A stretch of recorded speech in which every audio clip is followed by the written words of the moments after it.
Stop! Put down that cereal box before it goes in the cart. Because what you are about to find out is going to completely change the way you shop this aisle. You think you have choices up there. You think you're picking between different companies, different products, different values. You're not. It's 3 companies. 3. And they are running the exact same playbook, quietly taking food off your table while making it look like you have 50 options. Picture your grocery store's cereal aisle. 2 full rows, floor to ceiling. Lucky Charms, Frosted Flakes, Fruity Pebbles, Cheerios, Cinnamon Toast Crunch, Fruit Loops, Honey Bunches of Oats, Cocoa Puffs, Rice Krispies, Wheaties, Apple Jacks, Grape Nuts, Raisin Bran, Life, granola. It looks like a free market working exactly the way it's supposed to. Dozens of brands competing for your dollar. What if I told you that's not what's happening at all? According to IBISWorld, the gold standard of US industry research, the cereal manufacturing market in this country is dominated by 3 companies. Just 3. Between them, they own almost every single box on both sides of that aisle. The colors are different. The mascots are different. The price points are different. But the corporate parent, nearly identical. They figured something out a long time ago. If you own every option, you cannot lose. You pick Frosted Flakes instead of Fruit Loops, same company wins. You pick Lucky Charms instead of Cocoa Puffs, same company wins. The illusion of competition keeps you from realizing you are just choosing between products at the same dinner table. And here is what makes this so effective. They do not want you to know. The branding is deliberately different. The mascots have different personalities. The commercials target different emotions: nostalgia, health, childhood fun. But strip away the cardboard and the cartoon tigers and the athletic imagery, and you are looking at 3 companies that have carved up a $9.8 billion a year industry between them and decided that the best use of their combined resources is making sure you never figure that out. Let me show you exactly who owns what, because once you see this, you cannot unsee it. Company number 1, General Mills, Minneapolis, Minnesota, $19 billion company. They own Cheerios, all of them. The original Honey Nut Cheerios, Frosted Cheerios, Multigrain Cheerios, Cheerios Protein, Chocolate Peanut Butter Cheerios, General Mills, every single flavor. They also own Lucky Charms, Cinnamon Toast Crunch, Cocoa Puffs, Trix, Reese's Puffs, Wheaties, Kix, Fiber One, Count Chocula. Total, checks. If you have kids and you let them pick their own cereal, General Mills is getting your money, probably 80% of the time. And before you say, well, at least they're competing on quality, not so fast. General Mills' own CEO admitted in November 2025 that cereal volume was still declining in terms of pounds. People are eating less cereal. So, what does a $19 billion company do when demand drops? They didn't lower the price. They shrunk the box and hoped you'd never notice. Mouseprint, a consumer watchdog site that has been tracking shrinkflation for years, documented that General Mills quietly removed more than 2 ounces from the mega-size boxes of Honey Nut Cheerios in 2025 alone. 2 ounces, that's 2 full bowls of cereal. Same box on the shelf, same price on the tag, 2 fewer bowls in your pantry. One family-size box that used to be 23 ounces, now 18 ounces. That is a 21.7% reduction. If your paycheck shrunk 21.7% and nobody told you about it, you'd call an attorney.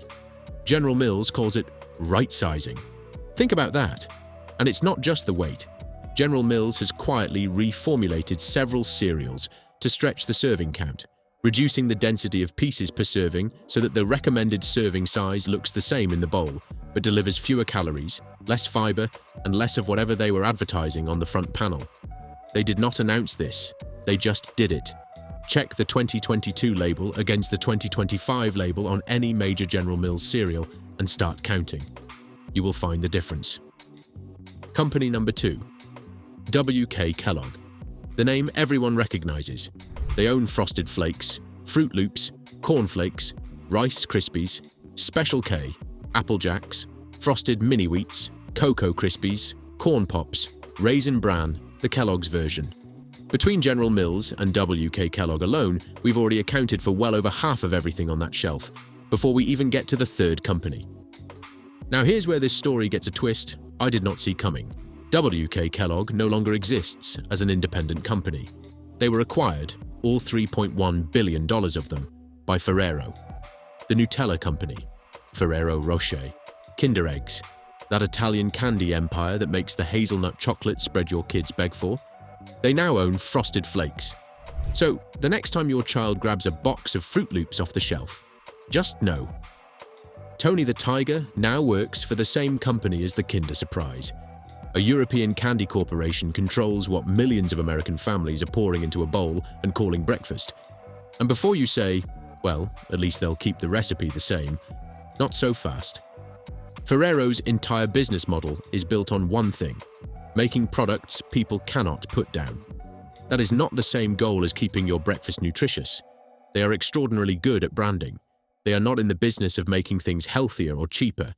They are in the business of making things more appealing and more profitable, and they just acquired one of the biggest platforms in American breakfast. I will absolutely be watching. Company number 3, Post Consumer Brands, St. Louis, Missouri. They own Fruity Pebbles, Cocoa Pebbles, Honey Bunches of Oats, Grape Nuts, Honeycomb, Golden Crisp, Great Grains, and Raisin Bran, the Post version. And yes, there are 2 raisin brands. One is Kellogg's, now owned by Ferrero. One is Post, 2 different billion-dollar companies. Same shelf, nearly identical boxes, nearly identical price. The back of the label reads almost identically too, because real competition would mean one of them has to actually be better, and neither of them wants to commit to that. Post has been playing the exact same shrinkflation game. Honey Bunches of Oats lost 1.5 ounces in 2024. Same price, same box, different cereal inside. 3 companies, 3 identical playbooks. The only thing they're actually competing on is how quietly they can take product away from you. So let's add it up. General Mills, WK Kellogg, now Ferrero. Post Consumer Brands, 3 companies, dozens of mascots, 1 playbook. Now, here is what this actually costs you at the register. A standard box of Frosted Flakes right now at most major chains runs about $5.49 for 13.5 ounces. That's roughly 41 cents per ounce. Your store brand equivalent, same flake, same sugar coating, sometimes manufactured in the same facility under a private label contract, runs about 22 to 25 cents per ounce. Nearly half the price. For a family going through 2 boxes a week, that difference is over $300 a year. Just on cereal. Let me say that again, because I want it to land. $300 a year. On cereal. Not on rent, not on gas. On breakfast cereal. That is a car payment. That is a week of groceries for a family of 4. That is the direct cost of buying, based on the mascot instead of the math. But the shrinkflation isn't just about ounces lost. It's about the box itself. Here's the trick, and it's elegant and it's dishonest. They keep the box the same height, sometimes make it slightly taller, so your eye sees the same product on the shelf. The bag inside gets smaller, and they do it in small enough increments that you never have an obvious moment of comparison. You don't have the 2022 box sitting next to the 2025 box. You never see the gap. The brands are counting on the fact that most people shop by mascot and flavor name, not by the price per ounce number. That little number on the yellow shelf tag at the bottom. That is the only number in this aisle that actually matters. Not the front of the box, not the serving size graphic, not the heart-healthy checkmark or the whole grain stamp or the now with more fiber banner across the top. The price per ounce. That's the truth. Everything else is marketing. But wait, here's the scary part. The FDA allows a cereal to call itself whole grain if whole grain is the first ingredient listed. Just the first, not the majority, not the primary component, just first on the list. That means a cereal can be predominantly refined flour, sugar, and artificial color, and still carry a whole grain label on the front as long as the whole grain flour shows up before the high fructose corn syrup. They wrote the rules, they lobby for the rules, and then they use the rules against you. So what do you actually do with all of this? First, stop buying based on the mascot. Tony the Tiger is now a Ferrero employee. He does not care about your grocery budget. If that line made you want to flip every box in this aisle, good. Hit subscribe right now because every week I am in these stores with a scale and a calculator, doing the math, The brands hope you never do. Second, find the price per ounce sticker. It's the small print number at the bottom of the shelf label. Compare the name brand to the store brand side by side. Not the box size, not the serving count on the front. The per ounce number. Do that once, and you will never forget it. Third, take store brands seriously. Aldi's house brand cereals, Walmart's Great Value, Kroger's store label, not owned by the big three. They compete on price because they have to. They don't have billion-dollar mascot marketing budgets. They have to win on value, or you won't buy them. Fourth, if you want something genuinely independent, not under General Mills, Ferrero, or Post, look at Bob's Red Mill Oats, your co-op's house cereal brands, and the truly small producers. They exist. They're not flashy, but they're honest. Fifth, screenshot the price per ounce on your phone the next time you're in the aisle. Not the total price, the per ounce number.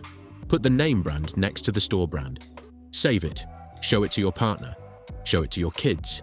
Make it a habit. Because the only way to win in an aisle designed to confuse you is to carry the one piece of information they don't want you to have. Here's the bottom line. Next time you're standing in that cereal aisle staring at 2 full rows of colorful boxes, remember what you know right now. Choosing between Lucky Charms and Cinnamon Toast Crunch is like choosing between 2 locations of the same restaurant. Same owner, different sign. You are not choosing between companies competing for your business. You are choosing between products managed by the same 3 corporations. Corporations that have spent the last 2 years quietly shrinking the box, holding the price, lobbying to keep the labeling laws exactly the way they are, and counting on you not doing the math. Don't just watch this and move on. Next grocery trip. Take a photo of the price per ounce sticker on the name brand and the store brand sitting right next to it. Do the math in the aisle. Then come back here and tell me in the comments, how much is the difference at your store? I want the numbers. And if you want my full side-by-side breakdown of which store brand cereals taste just as good versus the ones to skip, that video is right here.